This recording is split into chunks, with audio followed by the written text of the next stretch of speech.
Amada familia de YouTube, espero se encuentren muy bien, el Señor les bendiga.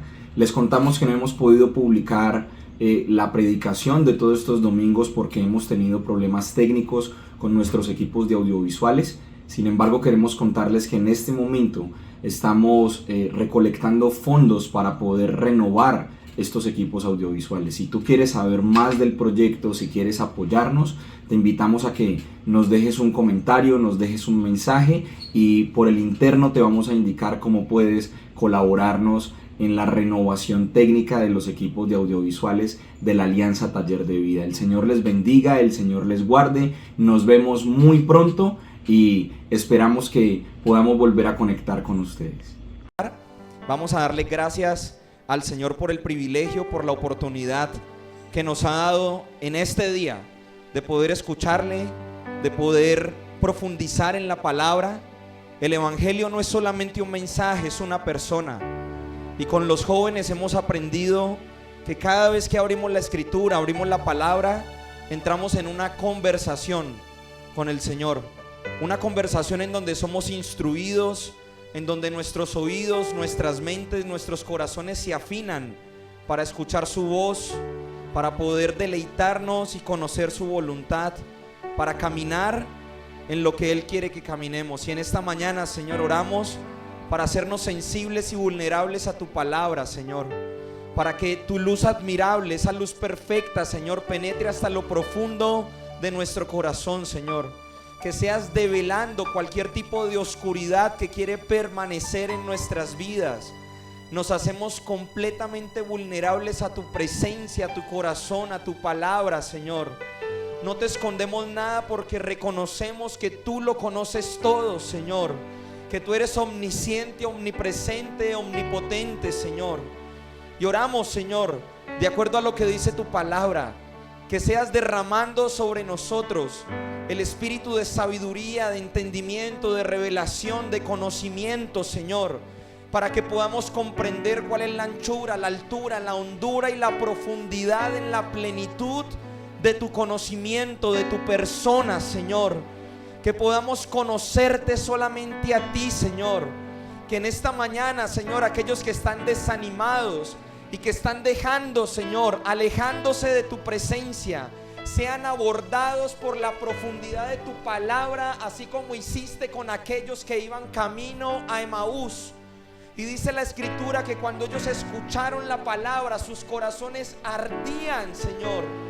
Que en esta mañana nuestros corazones ardan de pasión y de amor por ti, mi amado Rey.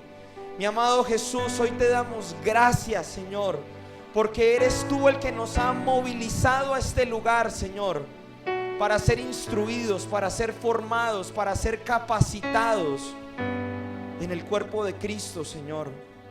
Entendemos por tu palabra que la mente de Cristo no es solamente un atributo, es un estado de gobierno permanente, Señor. Que en el cuerpo de Cristo no hay acuerdos, el único acuerdo eres tú, Señor, y nos sometemos y nos sujetamos a tu perfecta y preciosa voluntad, Señor.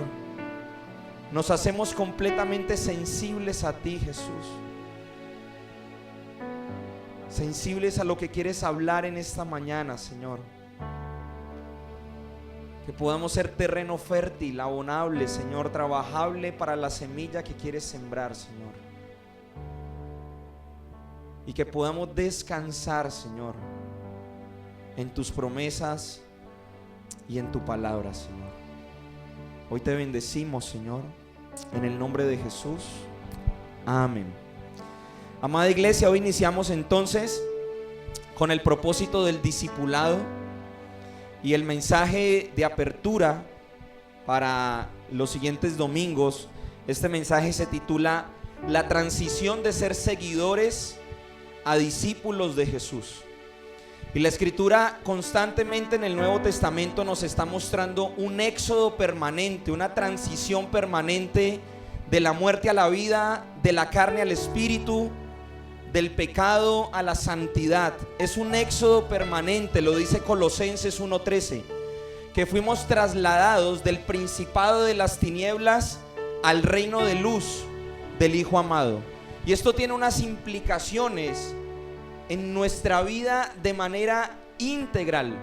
Por eso es que nosotros tenemos que ser muy responsables, no solamente en ser oidores del mensaje, sino ser hacedores de la palabra. Y quiero que me acompañen para que nos sumerjamos en esta conversación en Santiago capítulo 1, versículo 22 al 25. Y mire lo que dice la escritura: pero sed hacedores de la palabra y no tan solamente oidores, engañándoos a vosotros mismos. Versículo 23: porque si alguno es oidor de la palabra, pero no hacedor de ella, este es semejante al hombre que considera en un espejo su rostro natural. Miremos el 24: porque él se considera a sí mismo y se va y luego olvida cómo era. Y miremos el 25: mas el que mira atentamente en la perfecta ley, la de la libertad, y persevera en ella, no siendo oidor olvidadizo, sino hacedor de la obra, este será bienaventurado en lo que hace.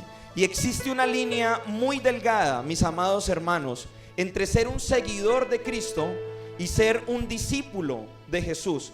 Y esta posición no está determinada por nuestros pecados o por cuánta santidad yo cultive en mi vida.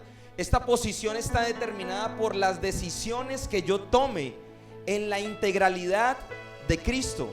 ¿Qué quiere decir esto? Que todas mis decisiones tienen que estar en función de Jesús. Y la palabra nos muestra en los 4 evangelios que a Cristo lo seguían multitudes, muchas personas lo seguían, pero solamente unos pocos se consideraban discípulos y unos pocos se montaban en la barca con él. Al final del día, cuando ya no había más palabra, no había más milagros, no había más entregas milagrosas de parte del Señor, las personas, dice la escritura, que regresaban a sus casas, pero solamente unos pocos se montaban en la barca con él y seguían caminando con él siendo sus discípulos. Ahora quiero que miremos la definición de ser un seguidor y ser un discípulo. Un seguidor es todo aquel que persigue algo o a alguien. Por lo general es partidario porque se identifica con ciertos rasgos de algo o de alguien. Una persona que se considera un seguidor se identifica con ciertos rasgos de un proceso, de una persona, y se convierte en seguidor, incluso emula ciertos patrones de conducta. Entonces veamos ejemplos de seguidores. Los que son hinchas de un equipo son seguidores, se sienten identificados con ciertos rasgos culturales, ¿sí? Asisten al estadio, tienen ciertos patrones de conducta, pero no toman todo, ¿sí? El todo de esa cultura, no lo toman todo para sí mismos, sino solamente lo que les gusta. Hay cosas que no les gustan, ¿sí? Un discípulo, por el contrario, es un individuo que sigue determinada doctrina, sigue a un maestro, demuestra frutos, y cuando su accionar es incorrecto, entonces demuestra un corazón enseñable para poder corregir. Entonces miren que cuando veíamos este tema con los jóvenes, al principio no encontrábamos muchas diferencias entre ser un seguidor y ser un discípulo de Cristo, porque yo me puedo ver identificado con muchas enseñanzas de Cristo, incluso me puedo aprender las canciones, puedo seguir la cultura eclesiástica de levantar las manos, de aprenderme las canciones, de venir, dar la ofrenda, pero eso no me hace ser un discípulo de Jesús. Sí, me puedo identificar con ciertas enseñanzas de Cristo, pero eso no me hace ser un discípulo. Un discípulo es aquel que no solamente sigue, sino que se siente identificado con toda la doctrina. Y la palabra constantemente está instruyendo de que nosotros tenemos que comer el mensaje completo, dulce y amargo. Se lo dice a Ezequiel, se lo dice a Jeremías y se lo dice a Juan en Apocalipsis capítulo 10. Come el libro, cómelo completo. En tu boca será dulce, pero en tu vientre será amargo. Y por lo general a un seguidor le encanta que le hablen del mensaje dulce. Le encantan las promesas, le encanta que le profeticen, que le digan lo grande que va a ser, pero no le gusta mucho ser confrontado con el mensaje amargo. Por ese motivo es que los profetas en el Antiguo Testamento no eran muy queridos, porque no hablaban lo que las personas querían escuchar, hablaban lo que Dios enviaba a hablar. Hay un caso muy particular cuando el rey Acab y el rey Josafat se reúnen para enfrentar al pueblo de los amalecitas. Entonces, cuando ellos están reunidos, Josafat le dice: ¿tienes algún profeta del Señor que pueda hablarnos y direccionarnos en batalla? ¿Y qué es lo que hace Acab? Manda llamar a muchos profetas, entre comillas, que comienzan a profetizarle lo que él quiere escuchar. Josafat inmediatamente lo identifica y le dice: ¿tienes un profeta de parte del Señor que pueda hablarnos? Y Acab responde: sí, tengo una persona que siempre viene a profetizarme algo malo. Y no es que le profetizara algo malo, es que le hablaba lo que la palabra decía y lo que Dios quería hablarle. Entonces él manda a llamar a Micaías. ¿Sí recuerdan? Micaías viene, le habla y le dice: efectivamente ustedes van a ganar la batalla, pero tú, rey Acab, vas a morir. ¿Y cuál fue el resultado para Micaías? Lo devuelve para la cárcel. Porque aquellos que hablan de parte del Señor les interesa compartir el mensaje completo, el mensaje dulce y el mensaje amargo. Y el discípulo se caracteriza por comer los dos mensajes, ¿sí? No se inclina por uno ni por otro. Come los dos mensajes porque los dos mensajes tienen un propósito, y es revelar lo que realmente hay en nuestros corazones. Por eso los discípulos, Jesús y el resto de personas tuvieron que ser sometidos a Getsemaní. Getsemaní significa prensa, lugar de presión. Y en ese lugar salió lo que realmente había en el corazón de ellos. En el corazón de Jesús, cuando fue presionado, salió: Señor, que se haga tu voluntad y que no se haga mi voluntad. Del corazón de Pedro salió ira y le corta la oreja a Malco, y después sale negación. Del corazón de Judas sale traición. Del corazón del resto de los discípulos, pues como lo había profetizado Jesús, ellos se iban a dispersar, ¿sí? Pero es necesario que nosotros tomemos el mensaje completo y podamos identificar si nosotros en nuestra vida con Dios, en nuestro caminar con Dios, estamos caminando como seguidores o lo estamos haciendo como discípulos. Cuando a mí no me gusta ser confrontado con la palabra, cuando a mí no me gusta ser confrontado con el mensaje, entonces comienzo a manifestar actitudes de inmadurez. Me voy de este lugar porque no es lo que Dios tiene para mí, porque no me trataron como yo necesito ser tratado. Y no hemos aprendido que lo único que merecemos nosotros es la muerte, y que Dios, a través de su misericordia, encarnado en Jesucristo, nos posicionó en lugares celestiales. Y desde ahí tenemos que operar en una sola naturaleza, no en dos naturalezas.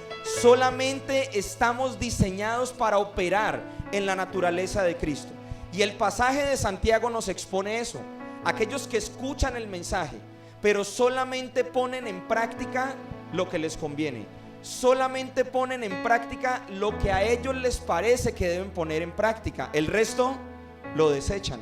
Y eso es una característica de un seguidor. Recuerden cuando el joven rico se encuentra con Jesús, ¿sí?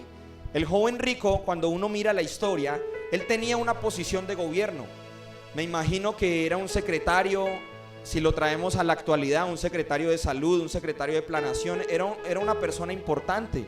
Y él ve a Jesús a lo lejos y corre a Jesús, y no solamente hace eso, sino que se arrodilla ante Jesús y le dice: maestro. Lo reconoce como una figura de autoridad. Y el joven rico le dice: Señor, ¿qué debo hacer para obtener la vida eterna? Y el Señor le dice: bueno, tienes que cumplir los mandamientos. Y el joven rico se apresura a decirle: claro, yo cumplo este mandamiento, todos los mandamientos horizontales. Yo no me meto con la mujer de mi prójimo, yo no robo, yo no miento, todos los mandamientos horizontales. Pero cuando el Señor le dice: ve y vende todo lo que tienes y sígueme, entonces dice la escritura que el joven rico se entristeció y se fue. Porque cuando viene ese mensaje que nos confronta y que nos hace despojarnos de todo, entonces no nos gusta, ¿sí? No nos gusta que el Señor nos pida que tenemos que despojarnos de todas las cosas. Y la palabra nos está instruyendo en Santiago que cuando se nos enseña el mensaje completo, el mensaje dulce y el mensaje amargo, no podemos solamente ser oidores de lo que nos gusta y practicar lo que nos gusta, sino que tenemos que ser oidores y hacedores de la palabra completa. Este mensaje es completo. Y esto era lo que pasaba cuando Jesús estuvo caminando aquí en la tierra. Se encontró con muchas personas que lo seguían.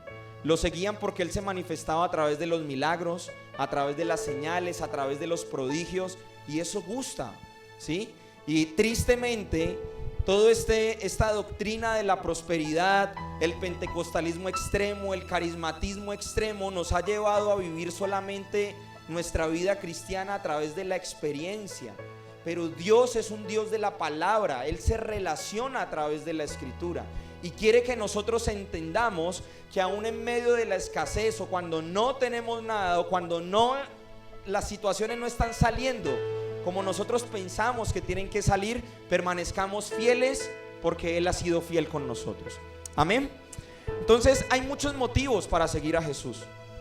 Tenemos muchos. Quizá nos sentimos bien, nos sentimos cómodos. Me gusta el ambiente cuando nos reunimos como iglesia, cuando adoramos, hay ambiente de tranquilidad. Pero hay personas que salen de este ecosistema corporativo y llega el día lunes y se siguen comportando exactamente igual, porque están detrás de una experiencia y no de una persona. Y quiero nombrarles algunas características de un seguidor. Y quiero que usted de manera individual pueda interiorizar y mirar si usted cumple o está practicando algunas de estas características. Un seguidor sigue algunas enseñanzas del maestro, pero no sigue su ejemplo. Entonces me siento identificado con esto. Y hay personas que dicen: es que yo no miento, es que yo no robo, es que yo no hago esto, ¿por qué tengo que seguir cambiando? ¿Sí? Pero es como si nos montáramos en un tren y comenzáramos a avanzar hacia nuestro destino. Y nos pasa a veces lo mismo que le pasó a Pedro cuando en el monte de la transfiguración le dijo al Señor: hagamos una enramada y quedémonos aquí. Recibimos ciertas enseñanzas que nos gustan y caemos en una zona de confort, y yo digo: aquí me quedo yo, hasta aquí colaboro yo soy voluntario hasta aquí, no me comprometo más. Vengo, me siento, escucho y me voy. Pero ¿será que de esa manera Jesús diseñó la iglesia? ¿Será que Cristo diseñó la iglesia para que nosotros cada domingo vengamos y nos sentemos, cantemos 4 canciones lentas, una rápida, recojamos dinero, escuchemos la palabra y nos volvamos a ir? ¿Ese es el diseño de iglesia? Yo no creo que ese es el diseño de la iglesia de Jesús. Claro que este medio es importante y hay que reivindicarlo, pero la iglesia del Señor se manifiesta en la cotidianidad, en nuestros espacios, en donde nos movemos, en donde nadie nos conoce. Por eso es que la característica de un seguidor es que escucha la palabra, sigue algunas enseñanzas, pero no toma el ejemplo completo del maestro. Pregúntese si usted practica esto. Otra característica de un seguidor: aplica su vida a lo que le conviene. Entonces, esto me conviene, esto no me gusta mucho, ¿sí? No me gusta ser confrontado, pero me gusta que me den las promesas, me gusta que me vengan y me digan que yo voy a ser un gran predicador, que voy a alcanzar multitudes enteras, que me va a ir bien con el equipo de alabanza. Eso sí me gusta y aplico lo que me gusta, pero lo que no me gusta, entonces lo desecho, lo hago a un lado. Un seguidor guarda para sí mismo su voluntad, ¿sí? Y resulta que cuando nosotros entregamos nuestra vida al Señor, no solamente lo aceptamos a Él como nuestro Salvador, sino que lo aceptamos como nuestro Señor. Y el señorío de Cristo en nuestras vidas implica que nosotros renunciamos a nuestra voluntad, a nuestra libre voluntad de tomar decisiones para que Él tome decisiones por nosotros. ¿Y cuánto nos cuesta esto? ¿Sí? Renunciar a nuestra voluntad, soltar el control de nuestra vida nos cuesta mucho, porque no hemos entendido que nuestra vida ya no es nuestra vida, sino que es Cristo viviendo su vida en nosotros. Así que un seguidor se guarda para sí mismo su voluntad. Un seguidor no ha rendido su voluntad al Señor. Un seguidor es eso: me identifico con estas enseñanzas, pero cuando se me exige que tengo que dejarlo todo por el Señor, entonces pongo una barrera. Los seguidores son inestables.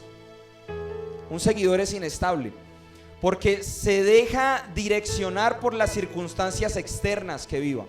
Entonces, si me está yendo bien, estoy bien en mi relación con Dios.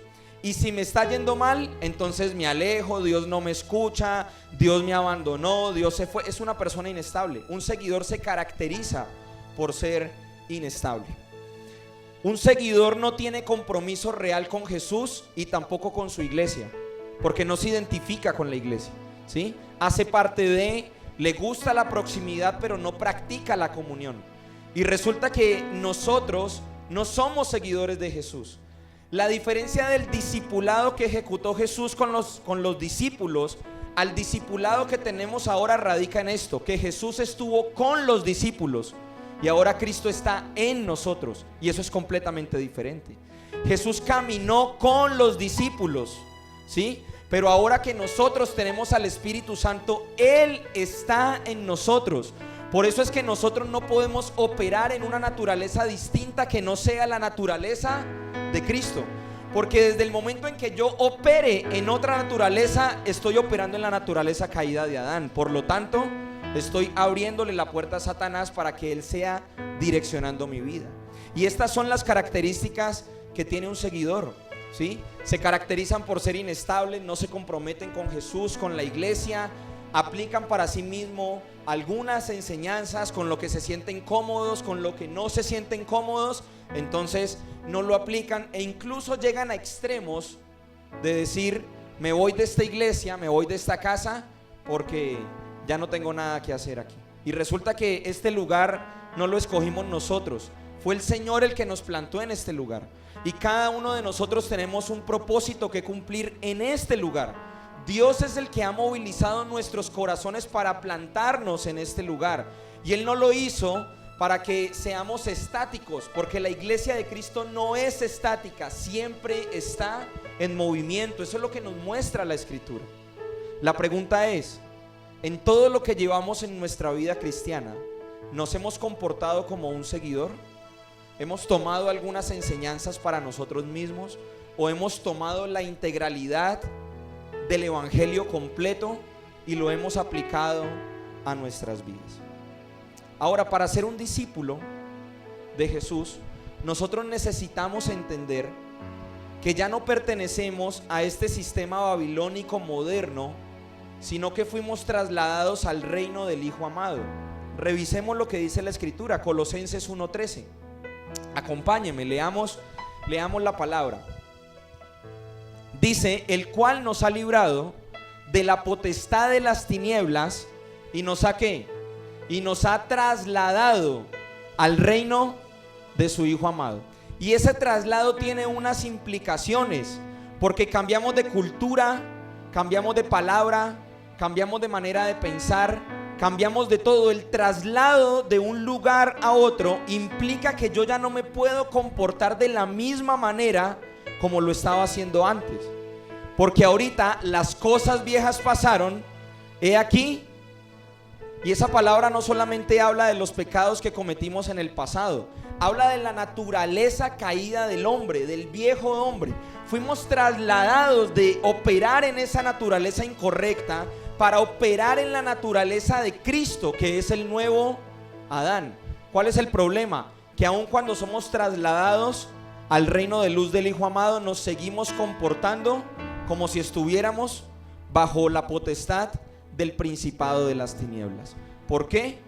Porque en esta voluntad todavía seguimos tomando decisiones para nosotros mismos, porque no hemos comprendido a profundidad lo que hizo Cristo en la cruz, lo que significa que Él haya comprado mi vida a precio de sangre. Quiere decir que mi vida ya no es mi vida, mis hermanos, que yo ya no puedo seguir tomando decisiones de manera individual, porque ahorita mi corazón, mis pensamientos, sueños, todo le pertenece a una persona.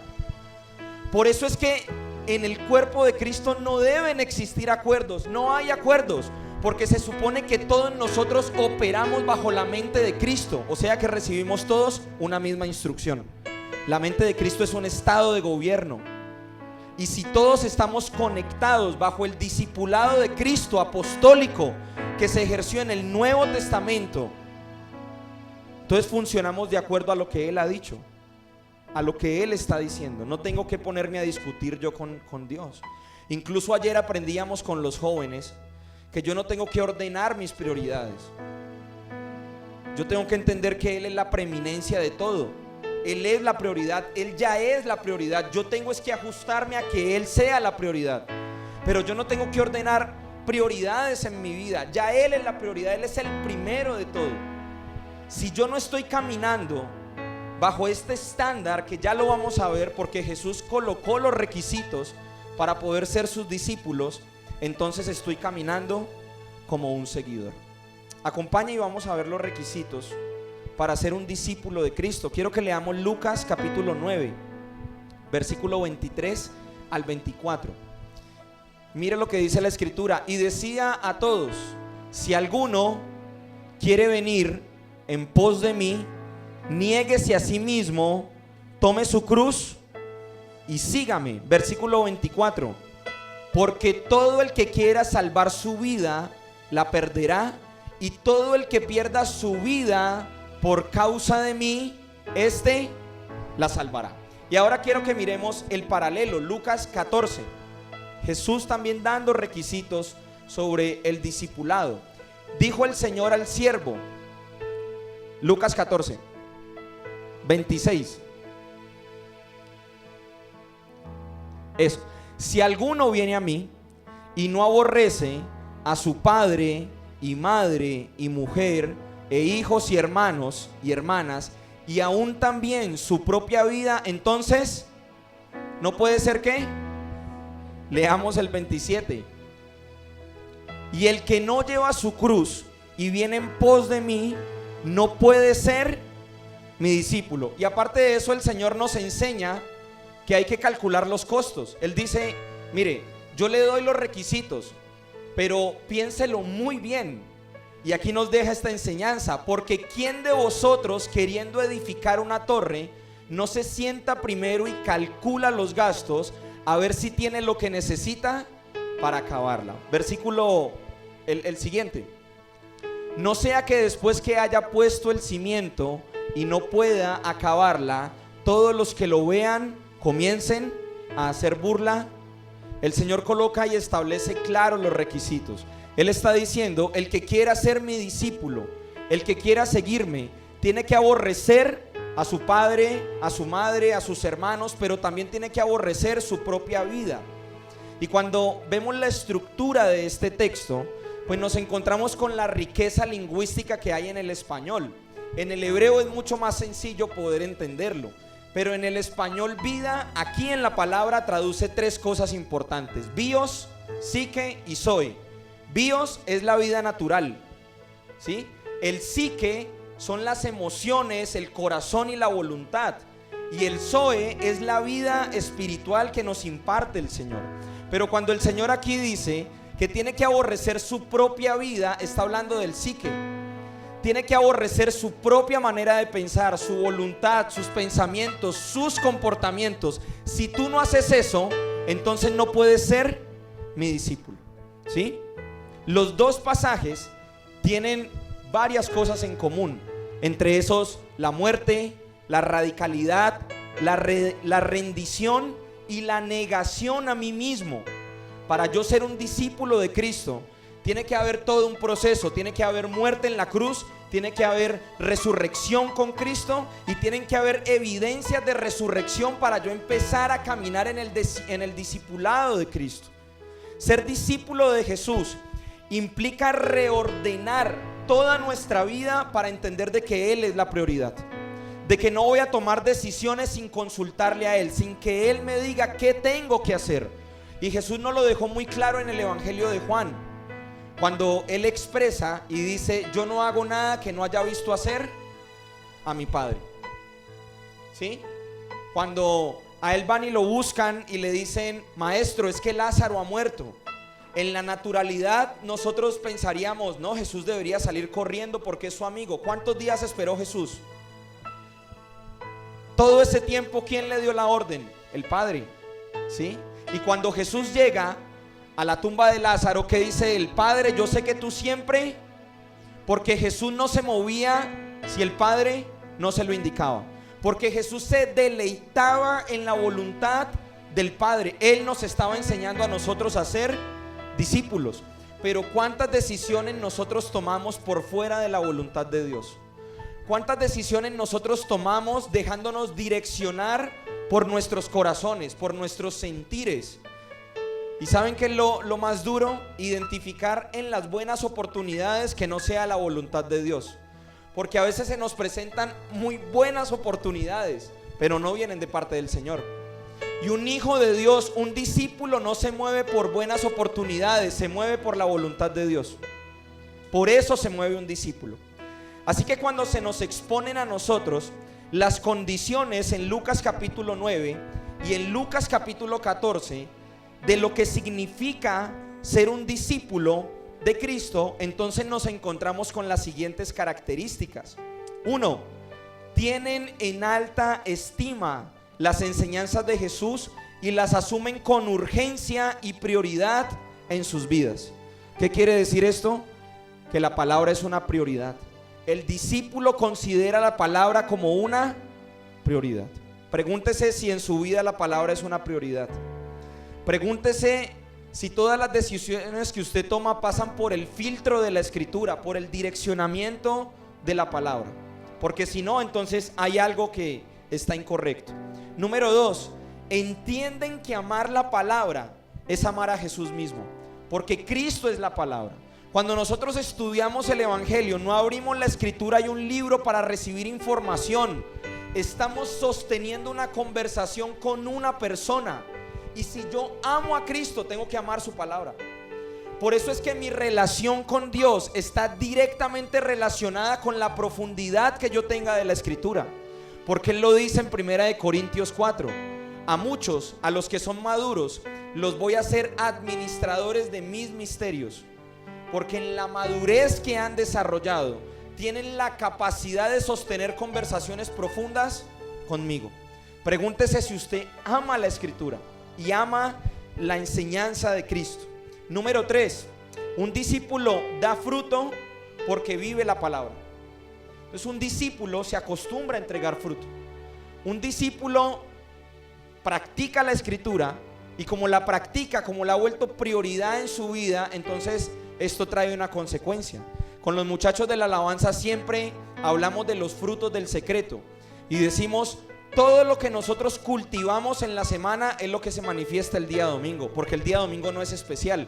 Yo sigo siendo el mismo adorador el día lunes, martes, miércoles, jueves, viernes, sábado y domingo. Así que durante la semana yo estoy cultivando esos frutos del secreto, y hablamos de ese secreto porque nadie nos está viendo, para que cuando de manera corporativa expresemos la adoración cantada, se manifieste el mismo fruto que yo vengo experimentando durante la semana. ¿Por qué? Porque lo único que cambia es la plataforma. Yo sigo siendo el mismo ministro de alabanza cuando estoy en la oficina haciendo informes para mi jefe. No tengo un instrumento en mis manos, no tengo un micrófono, pero tengo otros instrumentos con los cuales puedo adorar al Señor. Lo único que cambia es la plataforma. Así que un discípulo siempre está dando fruto porque pone la palabra en práctica. Número 4, y esta nos cuesta bastante. Un discípulo, aunque se equivoque, regresa con un corazón enseñable. Y esto es lo que le pasó a Judas y a Pedro.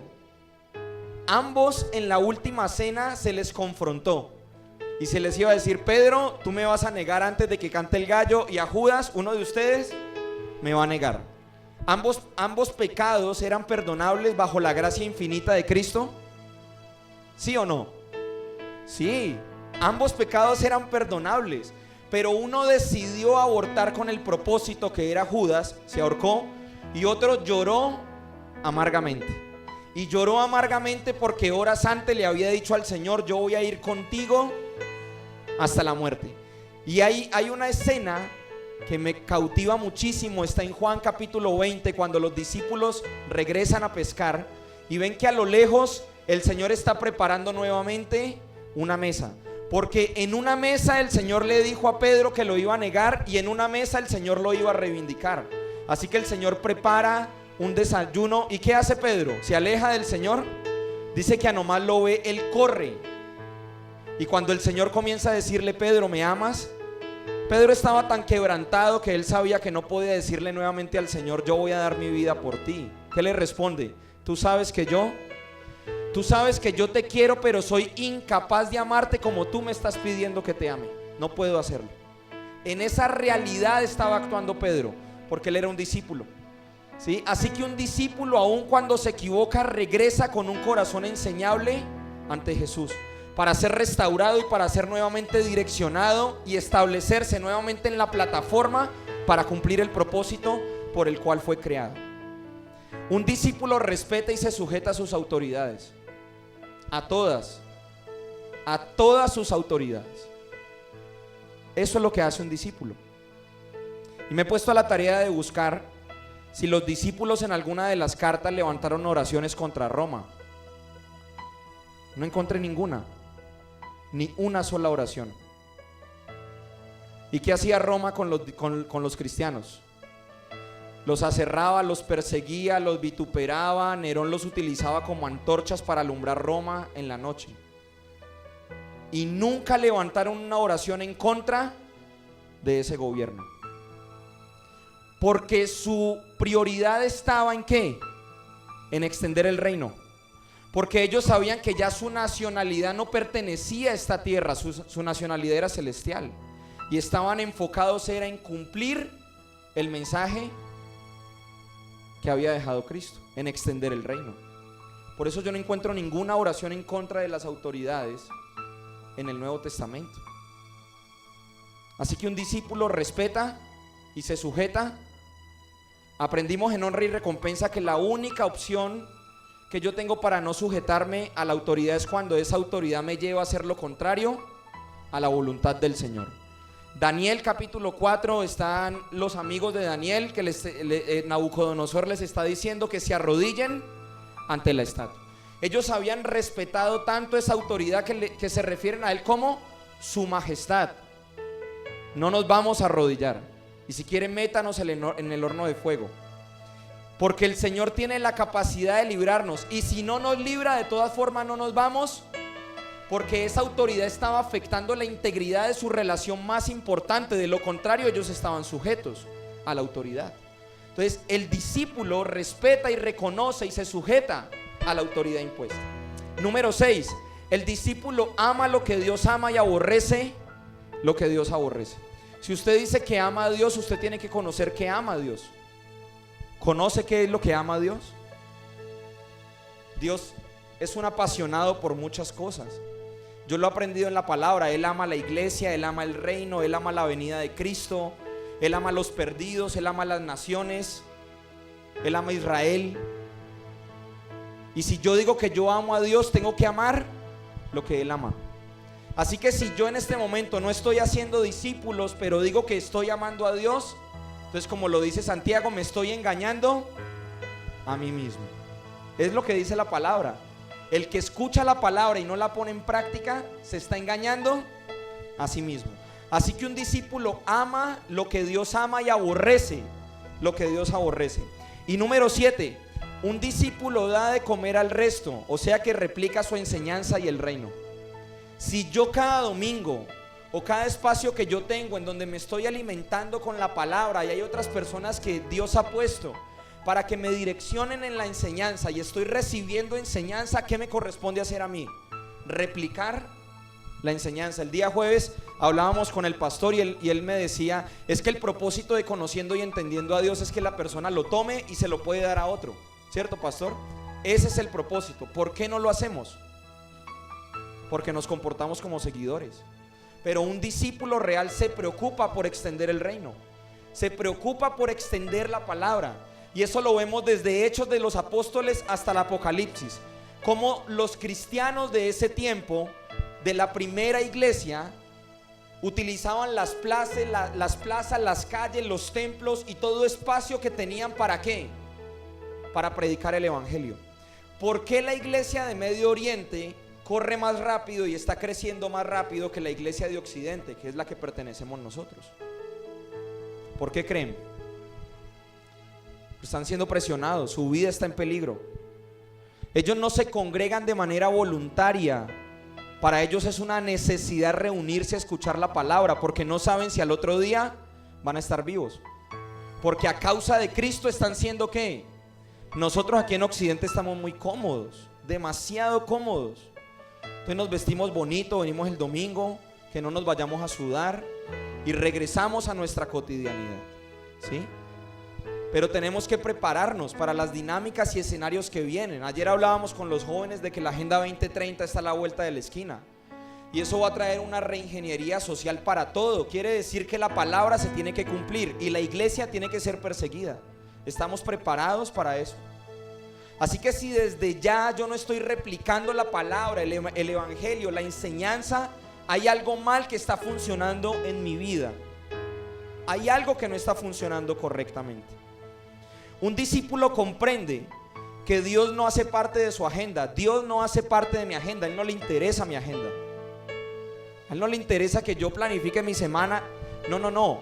A Dios lo que le interesa es que yo me ajuste a su agenda, a lo que Él está haciendo, a lo que Él está hablando. Por eso es que en la conversación trinitaria de Isaías capítulo 6, cuando dice ¿a quién enviaremos? ¿Sí? ¿Sí recuerdan? Hay una conversación trinitaria. ¿Y con qué responde Isaías? Heme aquí. Él no respondió con su agenda, Él respondió con la agenda del cielo. Él dijo: envíame a mí, Señor. ¿Quieres enviar a alguien? Aquí estoy disponible. Envíame a mí. Yo respondo a tus planes, yo respondo a tu agenda, yo respondo a lo que tú quieres hacer, no a lo que yo quiera hacer. Porque un discípulo se caracteriza por haber muerto completamente a su vida. Por eso es que Pablo en Hechos 20:24 expresa: pero de ninguna cosa hago caso, ni estimo preciosa vida para mí mismo, no me importa mi vida, con tal de que acabe mi carrera y el gozo que recibí de parte del Señor. Y más adelante él expresa: todo lo tomo por basura a causa de obtener ¿qué? El conocimiento completo de ¿quién?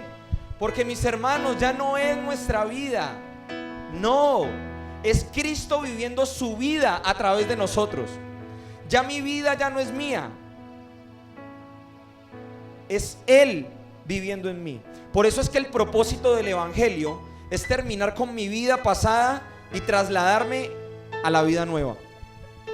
Y para eso se necesita la cruz. La cruz es el mensaje amargo. La cruz es la muerte. Y no solamente que yo muera a mí mismo, yo necesito identificarme con la muerte de Cristo, ser incluido en la muerte de Cristo, para que cuando Él resucite, yo resucite con Él. Y la evidencia de resurrección esté en mi vida. No es solamente que yo me niegue a hacer ciertas cosas, es que me identifique completamente con la muerte de Cristo, porque cuando yo muero resucito en Él y comienzo a operar en la naturaleza de Él. Por eso es que Pablo dice: las cosas viejas pasaron, he aquí, todas son hechas nuevas. Ahora no vemos según la carne, sino que vemos según ¿quién? Cristo. Vemos según Él, caminamos según Él. Yo no me considero un seguidor de Cristo porque no voy detrás de sus pisadas. Yo no soy un imitador de Cristo. Nosotros expresamos a Cristo porque ahora Cristo vive en nosotros. Por lo tanto, expresamos a Cristo en todo lo que hagamos. En donde sea que nos movamos, lo estamos expresando a Él. Lo estamos manifestando solamente a Él. Porque hemos entendido que Él es la preeminencia de todas las cosas, el primogénito de la creación, que por Él y para Él todas las cosas fueron creadas. Por eso hablamos de una transición de ser seguidores a discípulos, porque muchos quieren crear una enramada y quedarse con lo que les gusta. Entonces: Señor, hagamos una enramada y quedémonos aquí, dijo Pedro, porque esto es lo que me gusta. No, hay que ir a cumplir el propósito completo. Hay muchos que se quedan en la enramada, hacen enramadas. Pero el Señor nos está llamando a vivir un evangelio integral, completo, sustentable, orgánico. Un evangelio en donde ya no seamos nosotros. Un evangelio en donde podamos expresar: crucificado estoy juntamente ¿con quién? Y ya que lo vivimos realmente, porque suena hermoso. Ese mensaje me tiene quebrantado. Yo le he comentado al pastor, me tiene pulverizado, me tiene hasta enfermo. En serio, ¿sí? Porque ya no vivo yo. Realmente eso tiene que hacerse real en mi vida. Ya no tengo que vivir yo no solamente en ciertas cosas, en todo. Porque fui trasladado de la potestad de las tinieblas al reino. Fui trasladado y eso implica cambio de cultura, rey, cambio de palabras, cambio de todo. Por eso para nosotros, mis amados, no se nos permite operar en otra naturaleza distinta que no sea la naturaleza de Cristo. Porque cuando yo opero en otra naturaleza, estoy experimentando nuevamente la naturaleza del viejo hombre. Y si yo digo que Cristo vive en mí, y si voy a expresar solamente a Cristo, ¿qué tengo que cultivar? Todo lo que yo no conozco de Dios, la mente del ser humano lo imagina. Y ayer veíamos con los jóvenes cómo se forman las religiones. Entonces empieza con un ídolo, ese ídolo se vuelve creencia, esa creencia se vuelve un hábito, ese hábito se vuelve cultura y esa cultura decanta en la sociedad. Porque el ser humano todo lo que no conoce de Dios se lo imagina. Por eso es cuando el pueblo de Israel sale de Egipto, Moisés sube por las tablas y ¿qué hacen ellos? Crean un becerro de oro y ¿qué dicen? Este es el Señor que nos sacó de Egipto. Porque todo lo que ellos no conocían de Dios se lo imaginaron y crearon un ídolo. El discípulo no se imagina, el discípulo experimenta, vive, camina y expresa a Cristo en todas las áreas de su vida, no solamente el domingo, sino en la cotidianidad, en el llamado que Dios nos está haciendo. Amén. Por este motivo es que los discípulos de Jesús necesitaban experimentar presión, pero también necesitaban experimentar ser llenos del Espíritu Santo. La tarea no la iban a poder cumplir hasta que Cristo no estuviera en ellos. Así que un discípulo, mis amados, es entonces aquel que ha perdido su vida para que Cristo viva su vida en él. Un discípulo es aquel que ha perdido su vida para que Cristo viva su vida en él. ¿Hemos permitido eso? ¿O seguimos operando en nuestras propias vidas, en nuestras decisiones? Porque esto trae incluso que en nuestras vidas opera el decisionismo, el voluntariado. El voluntariado es horrible, eso no tendría por qué operar en nosotros. Porque es que ya mi vida no es mía. ¿Por qué tengo que tomar decisiones yo? O sea, el voluntariado, perdón, es lo peor que le ha pasado a la iglesia. Es que yo soy voluntario. No, tú no eres voluntario, tu vida no es tuya. Desde el momento en que Cristo pagó por mí a precio de sangre, yo ya le pertenezco a Él completamente. Así que soy salvado, pero también opero bajo su señorío. Y su señorío implica que yo ya renuncié a todo para que Él tome decisiones por mí. Amén. Vamos a orar, porque esto no es solamente para los domingos, sino que, como lo dice la visión que nos ha entregado el Señor para esta casa, hasta que Cristo sea formado en nosotros.